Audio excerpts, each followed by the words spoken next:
बारिश में गरीब जेठानी ने किया अमीर देवरानी का गृह प्रवेश।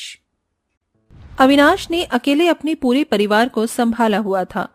अविनाश के परिवार में उसकी माँ शोभा, बीवी प्रीति, बहन पूजा और भाई निखिल था। ऐसे ही एक दिन निखिल कॉलेज जाता है, जहाँ वो नूपुर नाम की लड़की से मिलता है। निखिल, मैं देख रही हूँ कुछ दिनों से तुम मुझे इग्नोर कर रही हो। तुम ऐसा क्यों कर रही हो?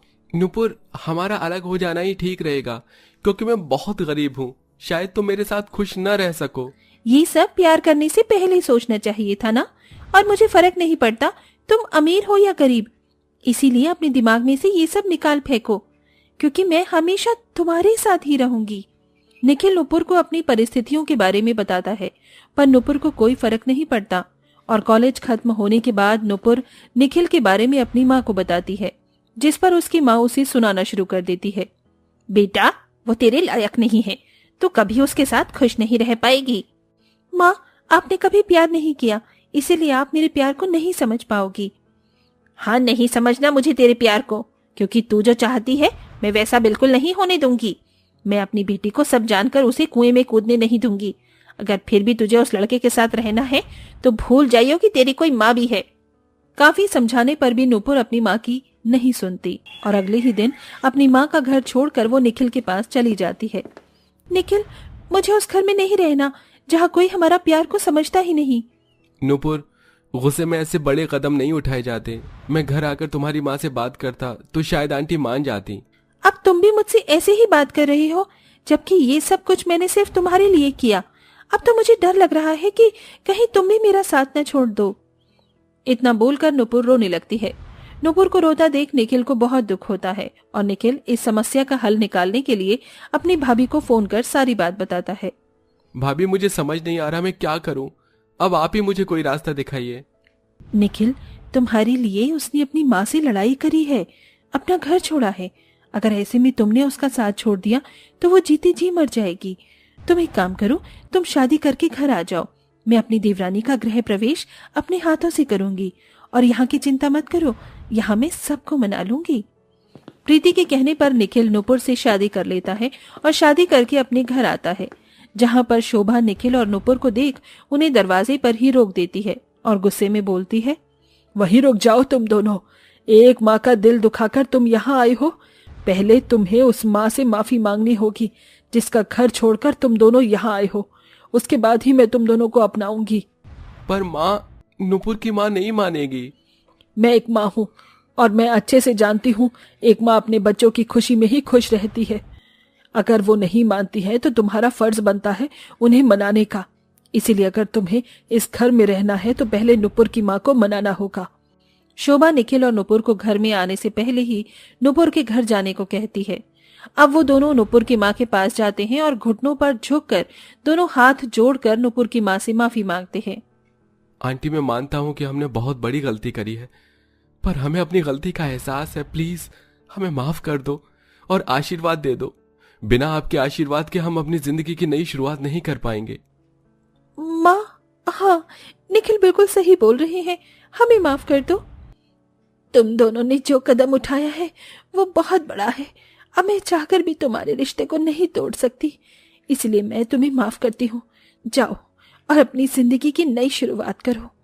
नुपुर की माँ से आशीर्वाद लेकर निखिल और नुपुर एक बार फिर अपने घर पर जाते हैं, जहाँ नुपुर की जेठानी प्रीति उसका गृह प्रवेश करवाने के लिए घर की दहलीज पर चावल से भरा कलश और हाथों में आरती की थाल लिए खड़ी होती है।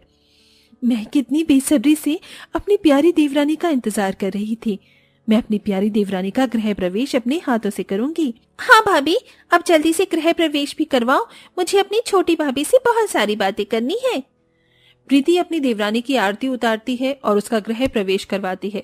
क्योंकि प्रीति और उसका परिवार ज्यादा अमीर नहीं था, इसलिए वो लोग बहुत अच्छे से नुपुर का स्वागत नहीं कर पाते। बहू, मैं जानती हूँ हमारा छोटा सा घर देखकर तुझे बहुत अजीब लग रहा होगा। तू तो महलों की रानी है, पर हमारे पास इतने पैसे नहीं थे कि हम तेरा स्वागत धूमधाम से करवा पाए। पर मेरी बड़ी बहू से जितना बन पाया उसने तेरे लिए किया। कोई बात नहीं माँ जी, आप लोगों का प्यार मेरे साथ है, बस मुझे और कुछ नहीं चाहिए। ससुराल में आकर नुपुर अच्छे बनने की कोशिश करती है, पर वो एक अमीर घर की लड़की थी। जो खुद को गरीब घर में एडजस्ट नहीं कर पाती और अपनी जेठानी को एक नौकर की नजर से देखती है।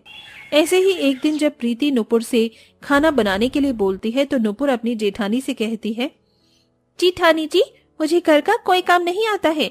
मैं अपने घर में लाडली थी, मेरे घर में नौकर चाकर थे जो मेरा काम करते थे। फिर आपने सोच भी कैसे लिया कि मैं ससुराल में आकर घर के काम करूंगी? मैं जानती हूँ और इसलिए मैं तुम्हें कोई काम करने भी नहीं देती, पर अब तुम भी इस घर की बहू हो, तुम्हें भी घर के कामों में हाथ लगाना पड़ेगा। देखिए जेठानी जी, अब आप इस घर में हैं जब, तो फिर मैं घर का काम क्यों करूं? आज तक जैसे आप सब संभाल रही थी वैसे ही संभालिए। नुपुर इतना बोलकर वहां से चली जाती है। अब इसी तरह से कुछ दिन बीत जाते हैं, पर इतने दिन बीतने के बाद भी नुपुर घर के किसी भी काम को हाथ नहीं लगाती। यहाँ तक कि वो अपने पति का भी काम अपनी जेठानी से ही करवाती है, जिस वजह से एक दिन प्रीति अपनी देवरानी को समझाने की कोशिश करती है। नुपुर, अगर तुम घर के काम नहीं कर सकती तो कम से कम अपने पति के ही काम कर लिया करो, जैसे निखिल के कपड़े धोना, उसका लंच पैक करना, ये सब तो कर ही सकती हो ना। जेठानी जी, मैं बहुत अच्छे से समझ रही हूँ, आप मुझे अपनी तरह घर की नौकरानी बनाना चाहती हैं, पर मैं ये सब नहीं होने दूंगी। और अगर आपको मुझसे मेरे पति से इतनी ही दिक्कत हो रही है तो फिर ठीक है, मैं अपने पति के साथ अपने मायके चली जाती हूँ। नुपुर, तो मुझे धमकी दे रही हो? जेठानी जी, मैं धमकी नहीं, चेतावनी दे रही हूँ, क्योंकि अब ये घर अकेले जेठ जी नहीं, मेरे पति भी संभालते हैं। इतना बोलकर नुपुर वहां से चली जाती है और वो घर में महारानी की तरह रहती है। तो वही घर के सारे काम अकेली प्रीति संभालती है। समय यूं ही गुजरता है और नुपुर सभी घर वालों के सामने अच्छे बनने का नाटक करती है। इसी तरह एक दिन प्रीति और नुपुर की किसी चीज को लेकर बहस हो जाती है। बस नुपुर, बहुत हो गया, बहुत बर्दाश्त कर लिया मैंने। अब मैं तुम्हारा असली सच सबको बता दूंगी कि तुम कितनी घमंडी हो और तुमने मुझे इस घर की नौकरानी समझा हुआ है और खुद को महारानी।